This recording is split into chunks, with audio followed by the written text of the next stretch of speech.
Jesus. Sou feliz com Jesus, Meu Senhor. embora me assalte o cruel Satanás, Me ataque com vis tentações.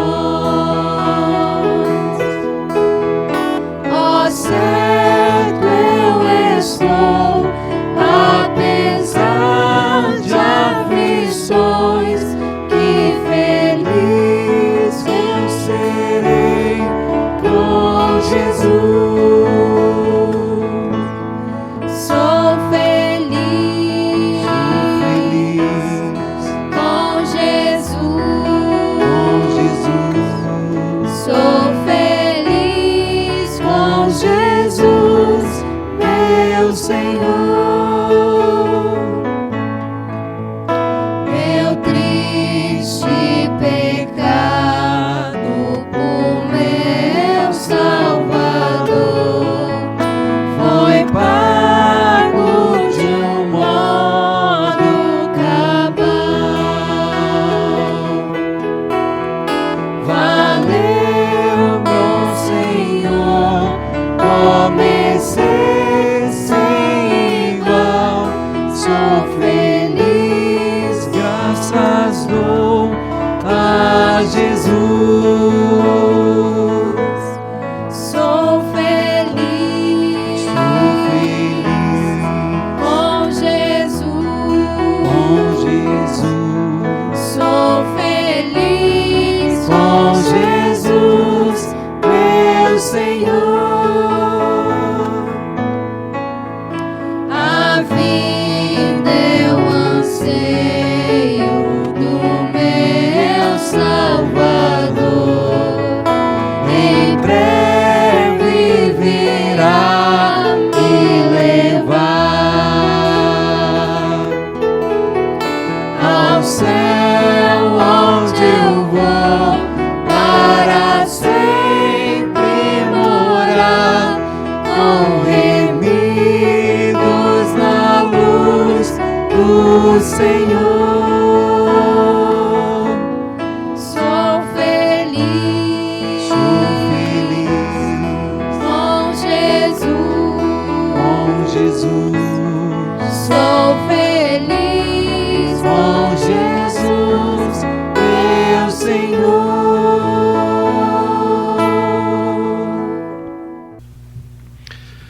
Meus irmãos, boa noite. Nós vamos dar início ao culto nesse instante, baseados na palavra de Deus, que diz: bom é render graças ao Senhor e cantar louvores ao teu nome, ó Altíssimo. Nós vamos fechar os nossos olhos e vamos falar com Deus nesse instante. Pai querido, nós te agradecemos por mais uma noite, a igreja se reunir, ó Deus, para ouvir a tua palavra, mas também para exaltar e glorificar o teu nome. Deus querido, a tua palavra nos diz que é bom estarmos diante do Senhor, porque o Senhor é o Altíssimo, é aquele digno de receber toda a honra, toda a glória e todo o louvor. Receba, ó Pai, o nosso culto nesse instante, nós oramos em nome de Jesus. Amém. Hoje nós estamos com o nosso grupo de louvor e nós vamos dar a palavra aos irmãos para que nos conduzam em cânticos espirituais nesse instante.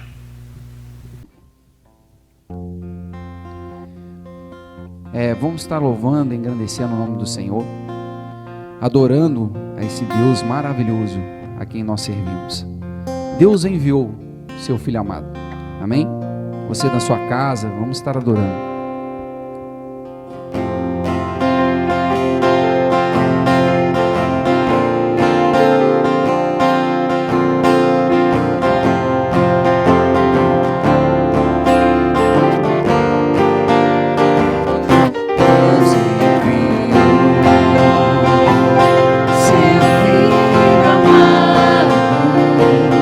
pra nos salvar.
sim, deste sangue lavado,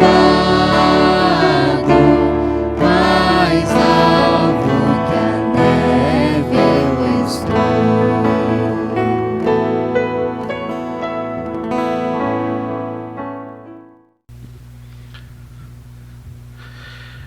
Meus irmãos, nós vamos abrir a palavra do Senhor no Salmo 91. Esse texto servirá de base para a nossa mensagem nesta hora. Se você puder fazer isso na sua casa, por favor, abra sua Bíblia. Salmo 91, nós faremos a leitura de todos os 16 versículos deste Salmo. Diz o seguinte: o que habita no esconderijo do Altíssimo e descansa à sombra do Onipotente, diz ao Senhor, meu refúgio e meu baluarte, Deus meu em quem confio. Pois ele te livrará do laço do passarinheiro e da peste perniciosa. Cobrir-te-á com as suas penas, e sob as suas asas estarás seguro. A sua verdade é pavês e escudo. Não te assustarás do terror noturno, nem da seta que voa de dia, nem da peste que se propaga nas trevas, nem da mortandade que assola ao meio-dia. Caiam 1000 ao teu lado e 10.000 à tua direita, tu não serás atingido. Somente com os teus olhos contemplarás e verás o castigo dos ímpios.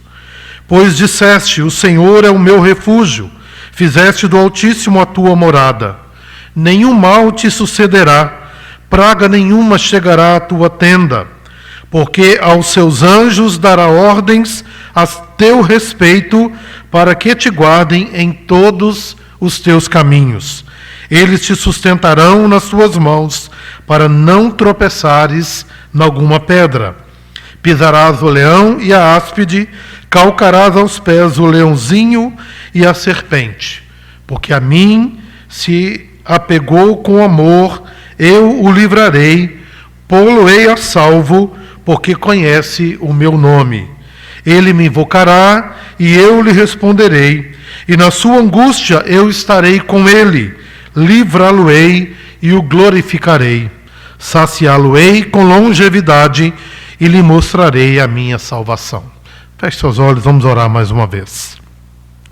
Senhor, ao abrirmos a Tua palavra, nossa oração é que o Teu Santo Espírito abra o nosso coração e o nosso entendimento, Senhor, para tudo aquilo que vamos ouvir nesta hora.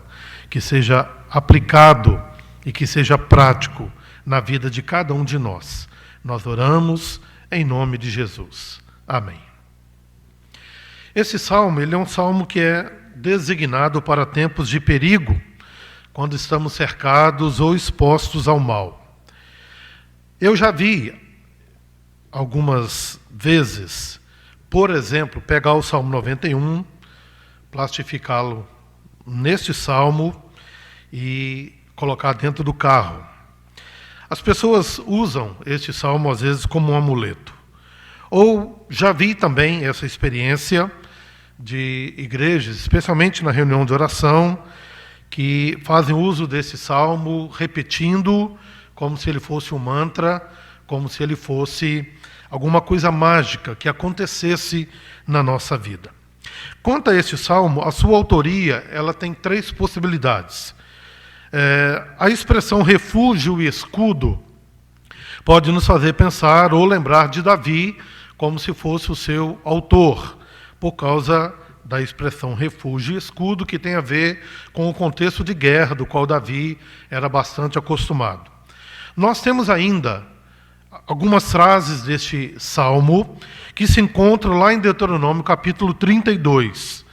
E Deuteronômio 32, escrito por Moisés, alguns então atribuem a autoria do salmo para Moisés. Doutores judaicos, eles diziam que se não tem o nome do autor, que é o caso aqui do Salmo 91, então era atribuído ao último escritor nomeado na palavra de Deus. Se você voltar à sua Bíblia, a página no Salmo 90, que é o salmo que antecede, ele é um salmo de Moisés. Então os autores diziam que havia um forte indício de que o salmo 91 ele fosse de autoria de Moisés. Mas tem uma terceira vertente, que é uma vertente um pouco mais aceita, porque é mais fácil de nós entendermos, é que este salmo ele é um salmo anônimo.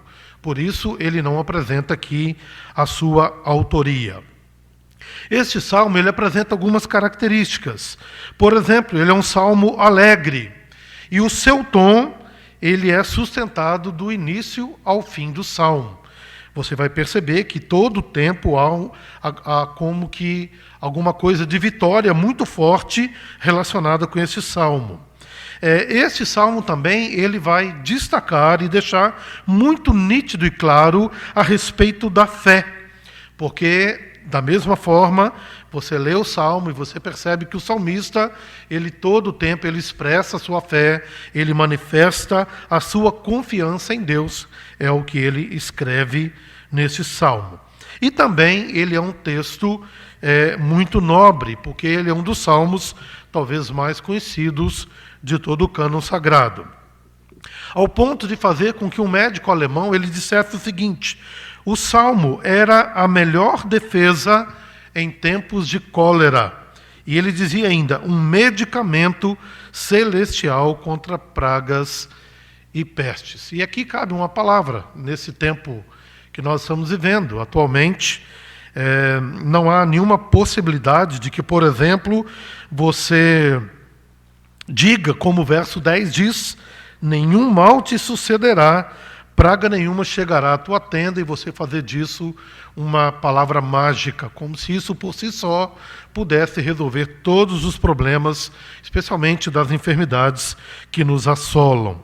Mas a frase deste médico ilustra muito bem o conteúdo do salmo, nos fala dessa segurança, desse cuidado, desse controle de Deus sobre a nossa vida. O salmo ele tem também uma divisão quase que natural. Você pode olhar primeiramente, e nós faremos isso com todos os versículos do salmo, primeiramente os versos 1 e 2. E você vai perceber o seguinte, versos 1 e 2, o que habita no esconderijo do Altíssimo e descansa à sombra do Onipotente, diz ao Senhor, meu refúgio e meu baluarte, Deus meu, em quem confio. Esses dois primeiros versículos, eles vão tratar, se a gente pudesse dar um título, seria meu refúgio. E você vai perceber muitas vezes ali o pronome possessivo, dizendo que é o meu Deus, é o meu refúgio, é o meu socorro. O Salmo vai tratar, então, nesse primeiro ponto, de um aspecto pessoal. Como eu disse, o verso 2 vai dizer meu refúgio, meu baluarte, Deus meu, trazendo isso para a pessoalidade de cada um de nós. O verso de número 2, ele ainda destaca a respeito da nossa confiança. Veja, o texto diz ao Senhor, meu refúgio e meu baluarte, Deus meu em quem confio. Então, essa primeira parte nos fala dessa confiança que deve estar no meu coração e também no seu coração. Esse salmo inicia-se com uma declaração. Você vai logo no primeiro versículo, tem o que habita no esconderijo do Altíssimo. Aqui há uma declaração. E é seguido de um voto, porque o texto vai dizer o seguinte: e descansa à sombra do Onipotente, diz ao Senhor, meu refúgio e meu baluarte. O texto diz o seguinte: direi ao Senhor. Então, é uma declaração de fé e de confiança, mas, ao mesmo tempo, é um voto feito e colocado diante de Deus nesse momento da angústia, da tribulação e da luta. Veja bem, algumas palavras desse salmo vão nos dar essa ideia, desse refúgio, desse cuidado de Deus sobre nós. A primeira palavra que eu gostaria de destacar tem a ver com segurança, porque é a palavra esconderijo. O verso 1 diz ainda, o que habita no esconderijo do Altíssimo. A palavra esconderijo aqui, para você entender melhor, você precisa ter em mente como era o templo, ou como era o tabernáculo no meio de Israel.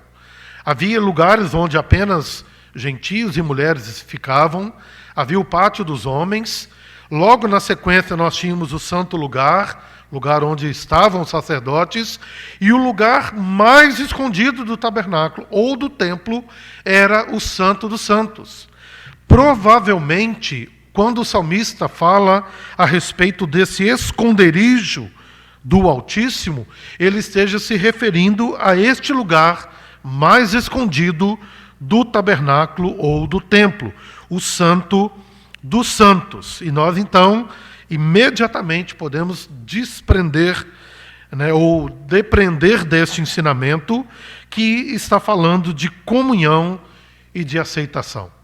Você se lembra que o sacerdote ele fazia todo este percurso até chegar no lugar mais escondido do tabernáculo, lugar onde ele estava na presença de Deus. O salmista provavelmente estivesse com este momento em mente quando falou a respeito dessa segurança. Pois bem, o texto ainda vai falar de sombra, refúgio e baluarte. São 3 palavras que se encontram no versículo 1 e versículo 2. O que nos trazem à mente essas 3 palavras? Elas vão trazer para nós a ideia de uma fortaleza intransponível. Para você trazer isso para a sua mente, imagine que os castelos, ao redor deles, tinham muros muito altos. E estar ali, debaixo daquele muro, próximo ao castelo, era um ambiente onde não somente trazia sombra, mas trazia também segurança dentro daquela cidade.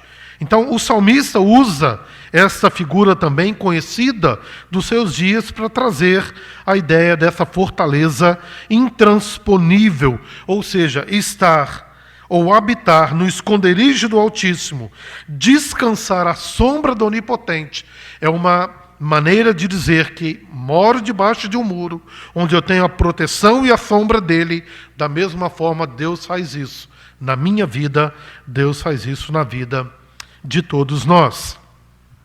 Na sequência ainda, além de usar essas palavras que trazem a ideia de refúgio, que traz a ideia de esconderijo, lugar de proteção do próprio Deus, vem seguido de 4 nomes de Deus.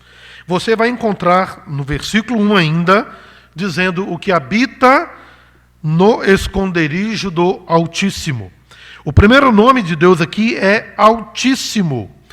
E aí quando você para pensar na ameaça, quando você para pensar nos problemas que vêm na sua vida, você precisa lembrar que existe alguém que está acima de tudo isso. Na verdade, dizer que ele é o Altíssimo reduz as ameaças ao seu tamanho correto, ao seu tamanho certo. Deus é muito maior do que qualquer circunstância, do que qualquer dificuldade, do que qualquer momento de tribulação e de perigo que eu possa correr. Ele é o meu Altíssimo. O salmista ainda usa uma outra palavra, a palavra onipotente, a palavra Shaddai, de onde temos El Shaddai. E essa palavra Shaddai significa o poderoso. O salmista está dizendo que ele é o Altíssimo porque ele está acima de tudo, mas ele é aquele que detém nas mãos todo o poder. Portanto, não há nenhuma circunstância, não há nada que nos abale, porque Deus, ele é o nosso Deus todo-poderoso. Ele está cuidando de nós, ele é o meu refúgio. O texto continua, ele ainda é o Senhor. Diz o texto no verso de número 2, agora, diz ao Senhor.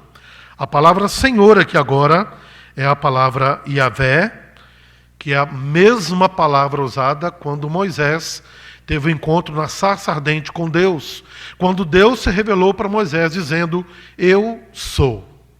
Essa expressão traz por trás dela todo o poder, não há absolutamente nada do qual Deus possa ser comparado. Ele é o grande eu sou, que nós cantamos através do nosso hino sacro.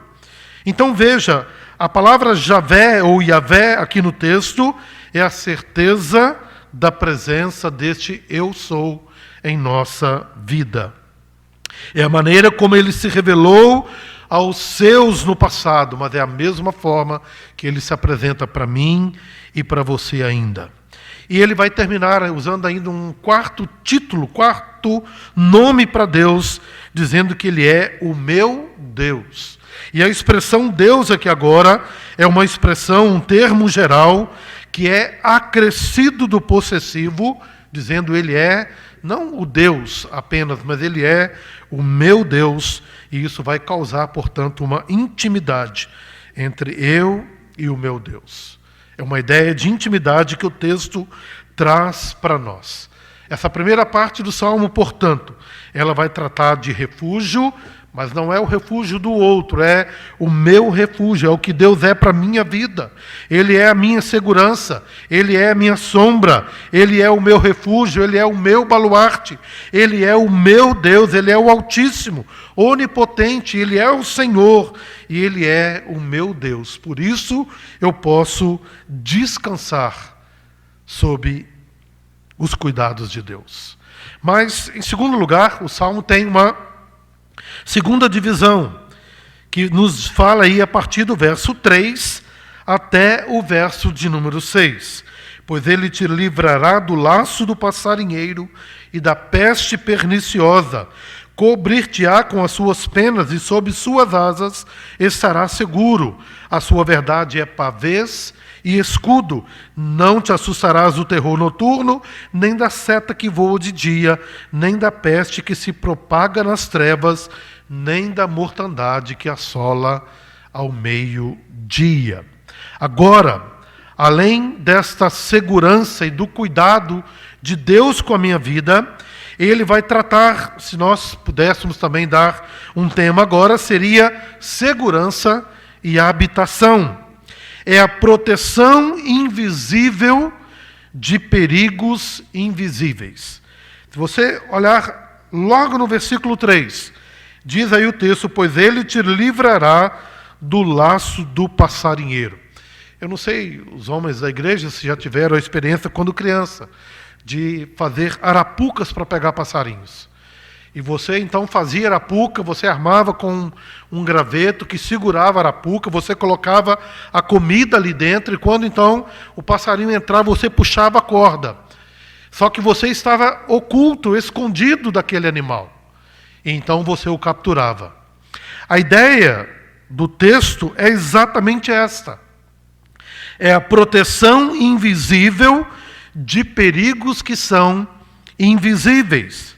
E agora, o salmista, depois de dizer que Deus, é a sua segurança, o seu refúgio, o seu baluarte, depois de falar que Ele é o Altíssimo na sua vida, onipotente, Senhor e o Deus da sua vida, ele vai dizer o seguinte, olha, tudo isso que eu experimentei, eu posso dizer para vocês, façam da mesma forma, vão até Deus, coloque-se diante dele, refugiem-se em Deus e ele também cuidará de vocês. Na verdade, após afirmar a sua confiança em Deus, ele também descreve motivos para que eu e você, a gente faça exatamente o mesmo. Porque eu e você, nós também vivenciamos todos os dias perigos invisíveis. E a gente não pode ver a mão invisível de Deus, mas ela está conosco todo o tempo, cuidando da nossa vida. Quando Ele vem até você e você não consegue perceber isso, mas Ele está agindo, Ele está cuidando de cada um de nós. Essa é a experiência que o salmista diz, você pode ter, eu posso ter, nós podemos ter essa mesma experiência. Perigos que ferem sem serem vistos, ou que tomam o forte, ou que torna o forte indefeso, assim como os fracos. Isso é muito importante nós pensarmos, porque, na verdade, muitas vezes nós nos achamos muito fortes, quando, na verdade, nós estamos e somos indefesos. diante das circunstâncias que nos cercam. O laço do passarinheiro nos dá essa ideia das coisas que são invisíveis, que estão ao nosso redor, próximas de nós, mas que Deus, da mesma forma, está cuidando de mim e de você. Ele ainda vai relacionar, depois do laço do passarinheiro, ele vai falar da peste perniciosa. A ideia aqui é de inimigos que caluniam ou que amaldiçoam a nossa vida. Ele diz aí no verso de número 5, não te assustarás do terror noturno, nem da seta que voa de dia. Ele está falando de males que atacam a mente. Mas ele continua, o versículo 5b e o 6. Nem da seta que voa de dia, nem da peste que se propaga nas trevas, nem da mortandade que assola ao meio-dia. Esses versículos, eles trazem para nós personificações poéticas, não propriamente como o judaísmo posteriormente interpretou, como se fossem demônios ao nosso redor a qualquer instante para nos devorar. O judaísmo interpretou dessa maneira. Mas uma das interpretações possíveis são de todos os tipos de situações adversas, difíceis, perigosas, muitas delas visíveis, mas na sua grande maioria invisíveis, que estão ao nosso lado ou do nosso lado. Claro, irmãos, nós não estamos aqui, até mesmo baseados em Efésios capítulo 6, quando diz que há uma batalha espiritual acontecendo no reino espiritual, nós não estamos descartando ataques espirituais, mas o Salmo, ele nos leva a pensar em circunstâncias do nosso cotidiano. Sejam experiências espirituais, ou sejam experiências do dia a dia, a verdade desse texto é que nós temos o cuidado divino conosco. Voltando um pouco aqui ao verso de número 4, ele diz, cobrir-te-á com as suas penas e sob suas asas estará seguro. Quando você lê e estuda o livro de Ruth, você vai encontrar Boaz, ele resgatando aquela jovem, fazendo exatamente isso, e ela diz isso de Boaz, que ele é como que uma galinha que estende as suas asas, e debaixo das suas penas ele coloca aquela jovem e cuida dela, e se casa com ela e suscita descendência, como o texto lá de Ruth nos fala. Mas a mesma expressão usada para Deus, que nós poderíamos chamar aqui da ave-mãe, daquela que cuida de nós e que da mesma forma junta-nos debaixo das suas asas para cuidar de cada um de nós. Deus é o Deus que faz isso na minha vida, faz isso na sua vida também. Ele diz, não somente usando aqui a ilustração da ave-mãe, desse cuidado de Deus, mas ele vai dizer ainda, a sua verdade é pavês e escudo. E são dois instrumentos aqui de guerra. A gente poderia dizer que pavês são a parte estática, né? Ou é a parte estática da armadura, ao passo que o escudo é a parte móvel, que defende as setas que vêm de todos os lados. É esse o sentido de Deus. Que Deus é aquele que está na nossa frente, nos protegendo, mas se as dificuldades vêm de todos os lados, Ele está com o seu escudo, nos livrando, nos protegendo de toda e qualquer seta que possa vir ao nosso encontro. O salmista usa, portanto, que duas figuras, uma da guerra, mas o outro, a figura da ave-mãe, que cuida de nós, que está ao nosso lado, e de uma forma invisível, está cuidando da gente todos os dias da nossa vida.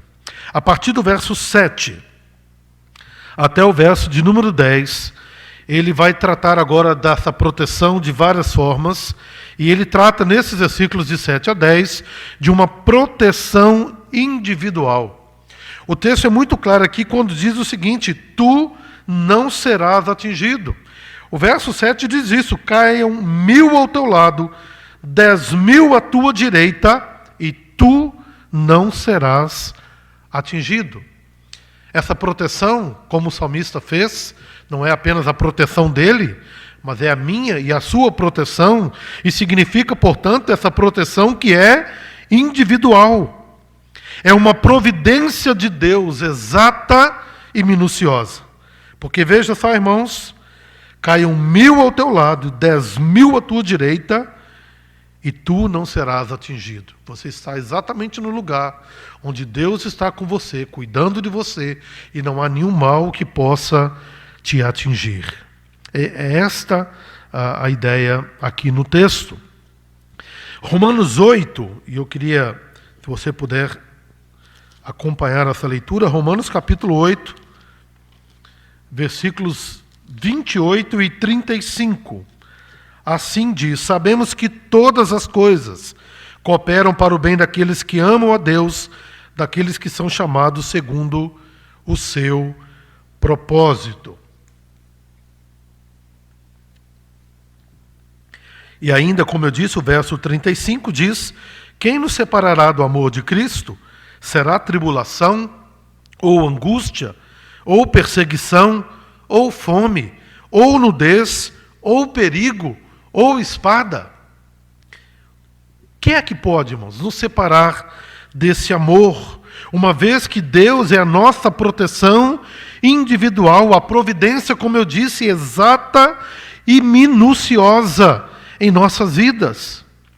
Nada pode tocar no servo de Deus. Eu queria colocar uma ressalva aqui: sem a sua licença. O texto em momento algum está dizendo que eu e você não podemos ser atingidos pelas circunstâncias adversas.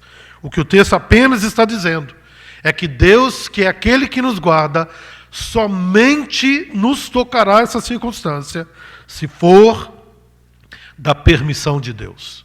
E se isso acontecer, certamente Deus tem um propósito nisso. Ele tem algo a nos ensinar, deixando ou permitindo ou fazendo isso em nossa vida. Ou seja, o problema nos toca? Sim, ele nos toca, mas ele nos toca se Deus, que é o nosso refúgio e fortaleza, e o socorro bem presente na tribulação, se ele quiser que assim seja. Caso contrário, nós estaremos guardados, cuidados e protegidos por Ele em toda e qualquer oportunidade. O verso de número 8 ainda diz: somente com os teus olhos contemplarás e verás o castigo dos ímpios. O texto aqui talvez esteja fazendo uma referência, quanto aos ímpios aqui, de tudo aquilo que nós dissemos logo acima, baseados em Romanos 8. Tribulação, angústia, perseguição, nudez, perigo ou espada, que possam ser trazidos para a minha vida e pela sua vida, através do homem ímpio. Mas mesmo assim, o texto está dizendo que os nossos olhos verão o cuidado de Deus nesse momento. A partir do verso 11 até o verso 13, ele não somente está falando agora da proteção individual, mas ele diz que essa proteção, ela é milagrosa. Versos de 11 a 13 diz: porque os seus anjos dará ordens a teu respeito, para que te guardem em todos os teus caminhos. Eles te sustentarão nas suas mãos, para não tropeçares em alguma pedra. Pisarás o leão e a áspide, calcarás aos pés o leãozinho e a serpente. Neste momento, a promessa do cuidado de Deus chega a um clímax que é duplo. E eu gostaria de tratar sobre eles aqui agora. A primeira coisa é que uma multidão invisível está designada por Deus para nos socorrer. Olha o que o texto diz: aos seus anjos dará ordens a seu respeito. Isso combina e confirma aquilo que o texto de Hebreus, capítulo 1, versículo 14, também diz: não são todos eles, falando dos anjos, espíritos ministradores, enviados para serviço a favor dos que hão de herdar a salvação? Aquilo que o Velho Testamento fala é repetido agora no livro de Hebreus, do cuidado de Deus através desse exército invisível que está pronto para nos socorrer. Mas tem um segundo aspecto aqui desta promessa, é que não só o livramento do Senhor, mas como vencedores que calcam aos pés os inimigos mortíferos. A ideia aqui é muito simples, não é apenas Deus vai me proteger do perigo que vem, enviando os seus anjos e cuidando da minha vida, mas mais do que isso, a minha vida vai fazer com que os inimigos sejam calcados. E é claro, irmãos, que o texto está dizendo aqui que eu preciso ter o Senhor como meu socorro, como meu esconderijo, como aquele que cuida de mim. A ideia aqui é que os inimigos tropeçarão diante de nós, mas não por causa de mim, não por causa de você, mas por causa do próprio Deus. É uma proteção milagrosa de Deus em nossas vidas. E algo mais importante ainda precisa ser dito nesse instante. Eu queria que você, mais uma vez, fosse ao Novo Testamento, lá em Mateus capítulo 4. O texto que fala da tentação de Jesus no deserto. Versículo 6. O texto diz como que Satanás quisesse menosprezar a ajuda dos anjos, provocando em Cristo, ou tentando provocar em Cristo, o orgulho de dizer, eu não preciso. Quando o texto diz assim, ele disse, se és o Filho de Deus, atira-te abaixo, porque está escrito, aos seus anjos ordenará a teu respeito que te guardem, e eles te susterão nas suas mãos, para não tropeçares em alguma pedra. E se você comparar o texto do Salmo com o texto de Mateus, lá diz que nós, em Cristo, calcaremos o pé aos nossos adversários, eles tropeçarão e cairão. Agora o texto está dizendo aqui, Satanás usando o texto do Velho Testamento, dizendo que esses anjos podem cuidar de nós.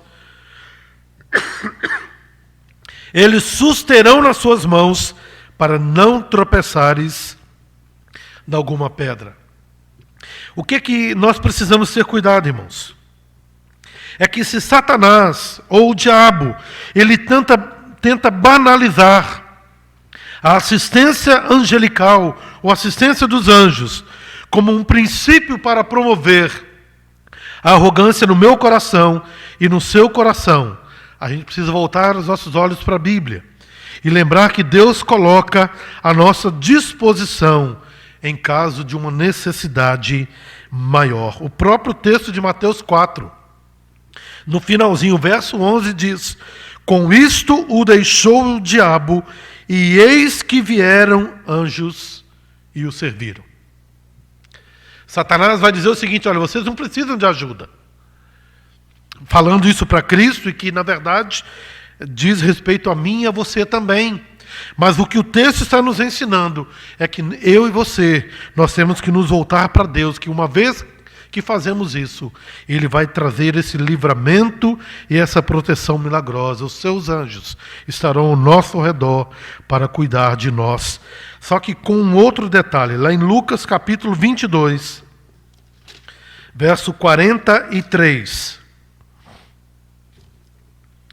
diz assim, então lhe apareceu um anjo do céu que o confortava.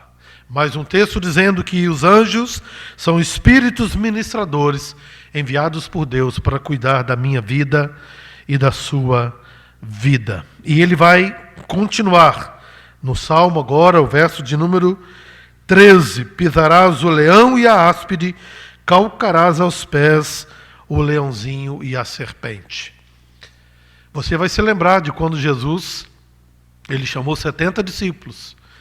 E ele os separou de 2 em 2 e disse que saíssem pregando o Evangelho. E diz o texto que, ao regressarem dessa missão, eles falaram para Cristo extasiados, eufóricos, dizendo o seguinte, Senhor, os demônios se nos submetem. E Jesus dá uma resposta para eles, que serve não somente para eles naquele tempo, mas certamente para a minha vida e para a sua vida também. Lucas capítulo 10. Mais uma vez recorrendo ao Evangelho de Lucas, capítulo 10, versos 19 e 20. Eis aí vos dei autoridade para pisardes serpentes e escorpiões e sobre todo o poder do inimigo, e nada absolutamente vos causará dano. A linguagem aqui é a mesma do Salmo 91. Versículo 13. Mas olha o que Cristo acrescenta como advertência. Ele diz: não obstante, alegrai-vos, não porque os espíritos se vos submetem, e sim porque o vosso nome está arrolado nos céus.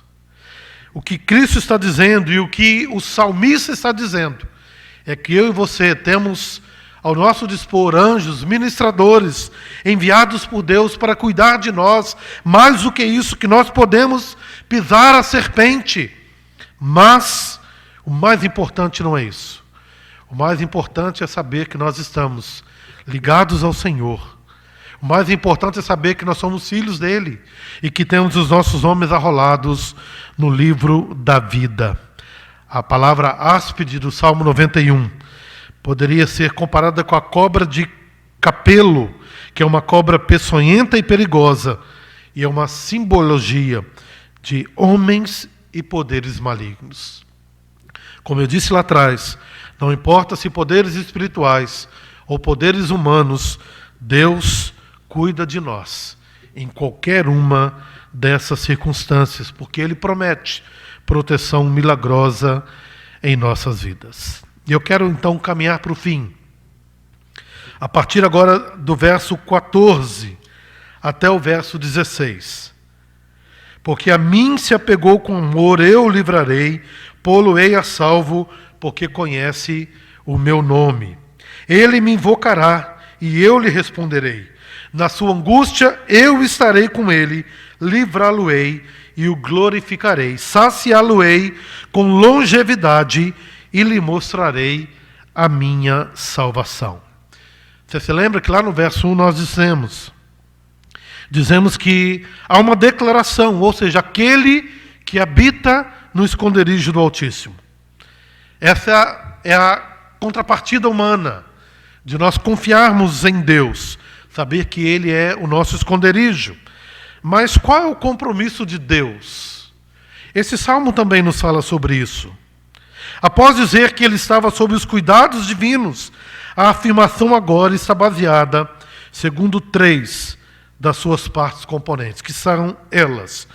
3 coisas que Deus diz aqui. A mim se apegou com amor. Verso de número 14. O que significa isso?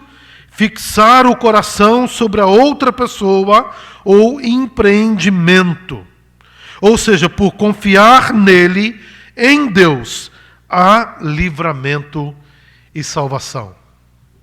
E eu queria que você entendesse isso, meu irmão, que, como eu disse lá no início, não há uma palavra mágica desse salmo. Ele não é um amuleto, ele não é um mantra para ser dito como se pudesse ter poderes espirituais nas simples palavras dele.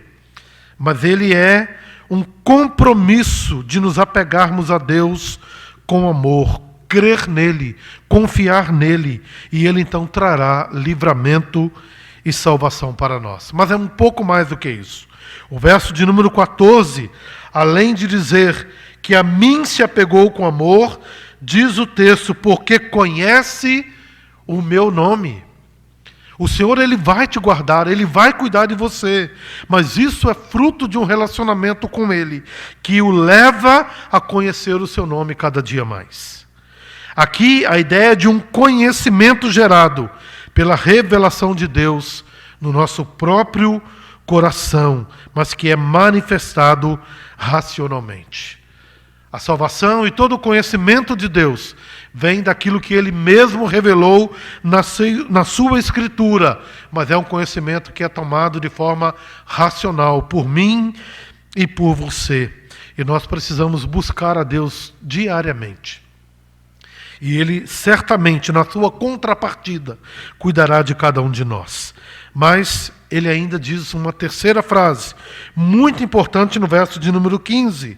Ele me invocará. A mim se apegou com amor, o coração nele, a confiança nele. Conhece o meu nome. Conhecer a Deus, andar com Ele e saber que Ele cuida de mim. Mas ainda diz o texto, Ele me invocará. É uma relação do ajudador com quem não se pode ajudar. Ou seja, eu e você. O texto está falando aqui de graça, irmãos. De cuidado imerecido de Deus na nossa vida. Quando nós o invocamos, nós estamos dizendo, Senhor, eu não posso nada por mim mesmo. Eu preciso da tua mão, preciso do teu livramento, preciso estar escondido no Senhor, para que o Senhor possa então cuidar da minha vida.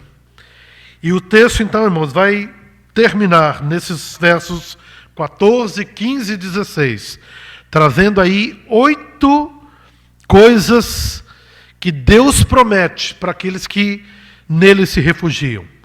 Ele vai dizer aí, eu o livrarei, pô-lo-ei a salvo, eu lhe responderei, na sua angústia eu estarei com ele, livrá-lo-ei, o glorificarei, saciá-lo-ei com longevidade e lhe mostrarei a minha salvação. Deus promete essas 8 coisas na minha vida e na sua vida. Se você quiser subdividir, você pode pensar que eu livrarei, pô-lo-ei a salvo, eu lhe responderei, na sua angústia estarei com ele e livrá-lo-ei. É o que ele já está fazendo comigo e com você aqui, nesta vida. Mas ele diz ainda, livrá-lo-ei, o glorificarei, saciá-lo-ei com longevidade e lhe mostrarei a minha salvação. Não apenas o que ele faz agora nessa vida, mas aquilo que ele faz também na vida que virá. Ele promete fazer isso agora, mas ele promete fazer isso para sempre.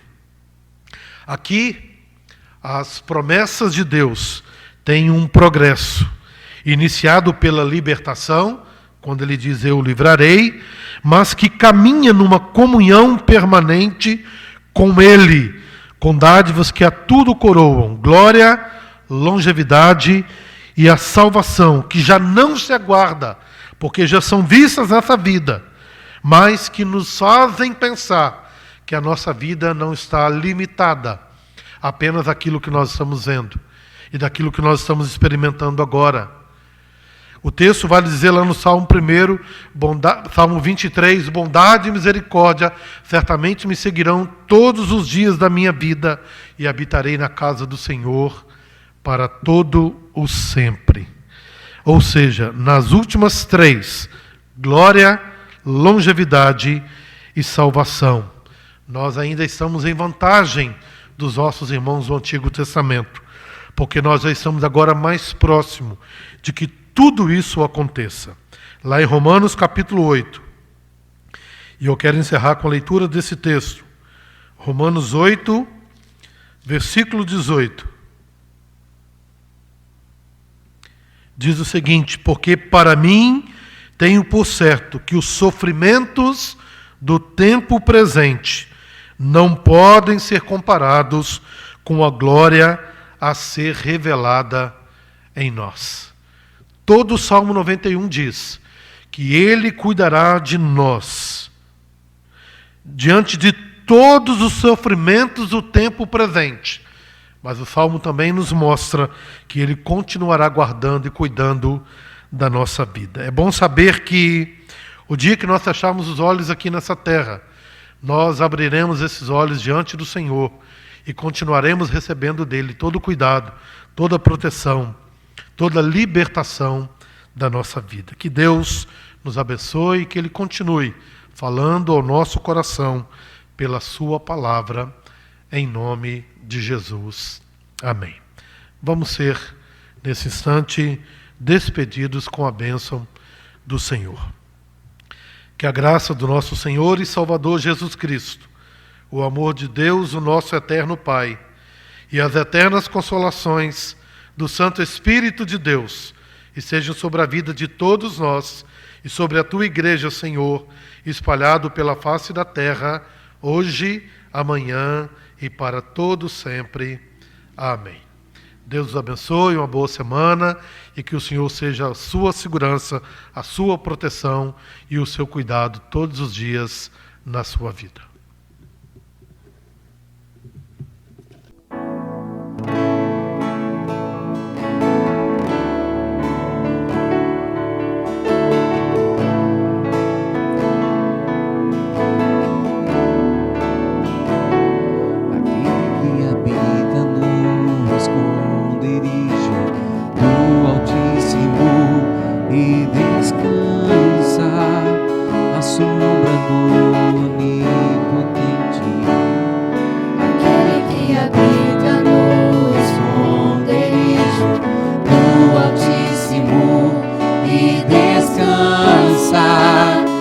Sombra do Onipotente, diz ao Senhor, meu refúgio, fortaleza, o Deus em quem eu sempre confio. Nem laço, nem veneno, flecha vão me atingir, pois eu me escondo em ti.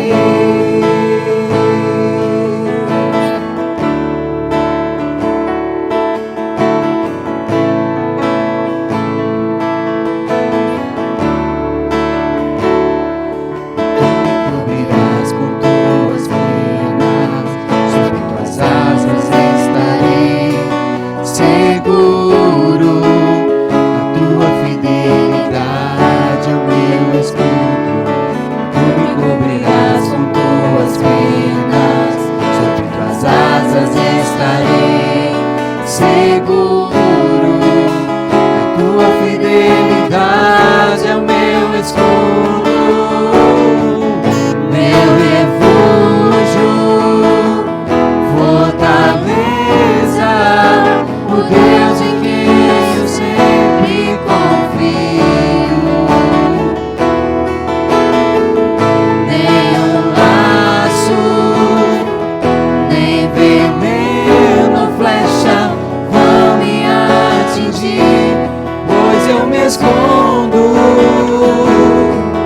Mil podem cair ao meu lado e 10.000 à minha direita, pelo Senhor ficarei em pé, e praga nenhuma nem mal chegarão à minha tenda. O meu Senhor é minha salvação, meu refúgio, fortaleza, o Deus em quem eu sempre confio. Nem laço, nem veneno, flecha vão me atingir, pois eu descondo. Meu refúgio, fortaleza,